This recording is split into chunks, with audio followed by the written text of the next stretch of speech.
Once, when I was walking in the mountains, I was on a path where there was only one room for one. On one side, the precipice, on the other, sheer rock. There was three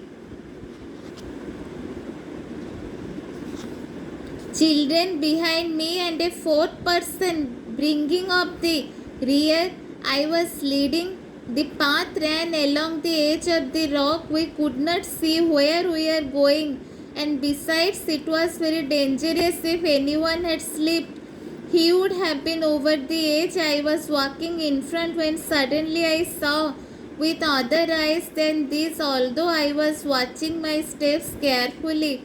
I saw a snake there on the rock walking on the other side. Then I took one step gently, and indeed on the other side there was a snake that stared at me. The shock of surprise, because I had seen and I was advancing cautiously, and as there was no shock of surprise, I was able to tell the children without giving them a shock, "Stop! Keep quiet, don't stir. If there had been a shock, something might have happened." The snake had heard a noise. It was already coiled and on the defensive in front of its hole with its head sawing. It was a viper. This was in France. Nothing happened. Whereas if there had been any confusion or commotion, anything could have happened. I shall tell you the story of a very well-known painter. I knew him very well, for I was doing painting at that time and practically lived among the painters, all the well-known artists of the epoch. Now this painter was a very fine artist with a genuine inspiration and a remarkable technique. Some of his works have become world famous. He was painting at his very best, but he was extremely poor to the extent of almost starving, for his paintings were not in vogue and did not sell.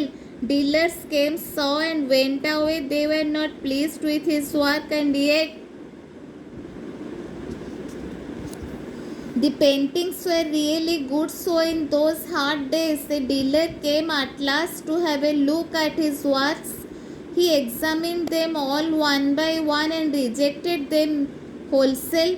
As he was turning back and going away disappointed, his eyes fell suddenly upon a canvas lying in a corner, and he exclaimed, there is the thing I wanted. There is the masterpiece. How much do you want for it? I shall take it." What was this great painting? It was a canvas on which the painter used to lay his paint scrapings. The dealer asked him to do more of such things and promised to buy the whole lot of them.